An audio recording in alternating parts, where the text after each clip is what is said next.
जिसे बेगुनाह बगैर किसी जुर्म के कैदी करने की कोशिश की गई है, जेल में रखने की कोशिश की गई ताकि आवाम से डिटैच हो जाए, पाकिस्तान के अवाम उससे दूर हो जाएं। लेकिन ये नाकाम हो चुके हैं, ये हार चुके हैं। वो आवाम के दिलों में रहने वाला है और दिलों में रह रहा है, नंबर 1। नंबर 2, आप देखें कि जो लोग हम पर पहले रजीम चेंज के सिलसिले में मुसल्लत हुए और नाकाम, उसके बाद 8 फरवरी में जो हारा हुआ लश्कर था, शिकस्त खुर्दा लश्कर, लालची बुज़दिल और इंतहाई हकीर लश्कर, इन्होंने फार्म 47 के ऊपर मुसल्लत किया। वो इंतहाई उसका खोखलापन सामने आ चुका है, आवाम की निगाहों में गिर चुके हुए हैं। ये जो बजट दिया है आवाम पर, एक आइटम क्या उसे कहते हैं, महंगाई का बम गिराया इन्होंने, ये आवाम से लाताल्लुक, ये आवाम से इंतकाम ले रहे हैं। इन्होंने आवाम को, इनको वोट नहीं दिया है, आवाम से ये इंतकाम का वोट बजट था, आवाम की नज़रों में गिर गए, हार चुके हुए हैं। अब ये कैसे बाकी रह सकते हैं? इनकी तो ग्राउंड ही नहीं है, पाँव ज़मीन पर ही नहीं है। इनका एक ही हरबा है कि पाकिस्तान के अवाम को, PTI को फौज से लड़ाया जाए। हम तो डूबे हैं सनम, तुझको भी ले डूबेंगे। यानी ये चाहते हैं कि सब कुछ तबाह बर्बाद हो जाए। और मैंने एक आम बंदा जो अभी हुकूमत में है और बड़े ओहदे पर है, मैंने सुना है कि एक ज़माने में वो कहा करता था कि पाकिस्तान ने टूटना है और सिंध और बलूचिस्तान मैंने लेना है। इस तरह के लोग बैठे हुए हैं हमारे ऊपर। लिहाजा मैं मिलिट्री इस्टेब्लिशमेंट से कहता हूँ, उसकी लीडरशिप से कहता हूँ कि सबको होश के नाखून लेने चाहिए। और पाकिस्तान के अवाम और फ़ौज पाकिस्तान के अवाम के अंदर में से है। इनको लड़ाना यानी पाकिस्तान को तबाह करना, वतन से दुश्मनी करना, क्योंकि अवाम से लड़कर कोई जीत नहीं सकता। ये इनका हरबा है, हारे हुए लश्कर का। ये किसी के कंधे पे रख के चलाना चाहते हैं। पहले इनके कंधे पे रखा गया, अब ये रखना चाहते हैं। तो मेरे ख्याल में इन चीज़ों से बचना चाहिए और होश के नाखून लेने चाहिए। पाकिस्तान बचाने का वक्त है इस वक्त। मैं पाकिस्तान के तमाम अवाम से कहता हूँ, ये लिसानी मसल की लड़ाइयाँ लड़ने का वक्त नहीं है, ये पार्टीज की लड़ाइयाँ लड़ने का वक्त नहीं है, ये पाकिस्तान को बचाने का वक्त है। और आप देख लें कि बन्नू में हर जगह कोशिश की जाती है। 9 मई में भी ऐसे ही हुआ है। 9 मई अगर सच्चे होते ये लोग तो जो CCTV फुटेजेस हैं लेके आते सामने, क्यों छुपाई हैं? 9 मई एक प्लान था, जिसे कहते हैं ना लंदन प्लान का हिस्सा था।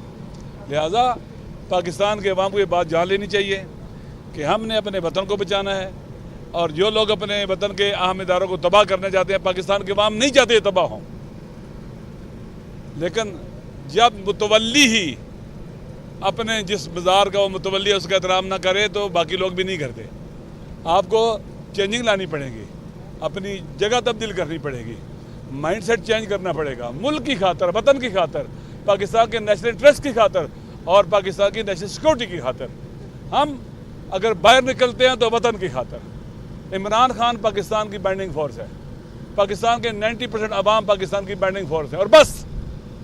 लिहाजा हम इस रास्ते पर खड़े हैं, चलते रहेंगे और इंशाल्लाह जीत अवाम की है। डटे रहने वालों की जीत है, बुखलायों की जीत नहीं है। जिसने बजट बनाया है उसको मेडल नहीं, उसको जेल में होना चाहिए था। जिन्होंने आज का जी सारा करतूत किया मुल्क को तबाह, ये जेल में होने चाहिए थे। लेकिन ये लालच के कैदी, ये हवा हवस के कैदी, ये इक़्तिदार के कैदी, ये पता नहीं कितने जिंदानों के कैदी हैं। हारा हुआ लश्कर है। इंशाल्लाह अवाम अब देखना जल्द ही इस लश्कर का जनाजा उठेगा। दुनिया देखेगी कि ये निशान इबरत बनेंगे ये लोग। ये अल्लाह का कानून है कि जुल्म की रात बिलाकर ख़त्म होती है और अदल का सवेरा तुलू होता है। फिरौन कहाँ है, नमरूद कहाँ है, शद्दाद कहाँ है, कारून, यजीद कहाँ है? ये भी उन्हीं के साथ जाएंगे इंशाल्लाह। उमर अयूब साहब, सारी मरकज़ी क़यादत आज अंदर जेल गई है खान साहब से मिलने को, तरीके तहफ़्फ़ुज़ आइन वो भी उनके भी। ये एक बात मैं कहना चाहता था, कल जुम्मा है, इंशाल्लाह पूरे पाकिस्तान में हमने निकलना है, GB से लेकर पाकिस्तान के आखिरी कोनों तक। ये कल वतन के लिए निकलना है, पाकिस्तान के लिए निकलना है, जुल्म के खिलाफ निकलना है, गरीबों के खिलाफ निकलना है, बजट में जो जुल्म है उसके खिलाफ निकलना है, खान के साथ देने के ऐलान के लिए निकलना है इंशाल्लाह। आज आपकी मुलाकात हुई है, जो बात आज कल की जा रही है, जो मीडिया से गुफ्तगू में इमरान खान ने कहा है कि वो GHQ के बाहर पुरअमन तौर पर मुमकिन गिरफ्तारी की उन्होंने हाल दी थी, इस हवाले से कोई वजाहत की उन्होंने? जी बिल्कुल की है, पर अभी जो हमने प्रेस कॉन्फ्रेंस की है उसमें हमने वाजे किया है کہ پاکستان تحریک انصاف اور ہمارے لیڈر نے ہمیشہ پرامن کال دی ہے. پاکستان تحریک انصاف پاکستان کی سب سے بڑی پارٹی ہے, پرامن پارٹی ہے, اور ہم لوگ جو ہمارا آئینی اور قانونی حق ہے اس کو ہم لوگ ہمیشہ ایکسرسائز کبھی بھی نہیں کریں گے. کہا کہ کبھی بھی نہیں کہا کہ جی ایچ کیو میں گھس جا کے آگ لگاؤ, کبھی نہیں کہا کہ کور کمانڈر ہاؤس میں چلے جاؤ, کبھی نہیں کہا کہ کسی جگہ آگ لگاؤ. یہ تاریخ ہے ہماری اور پی ٹی آئی کی, کبھی آگ نہیں لگاتے, کبھی ڈنڈے لے کے نہیں آتے.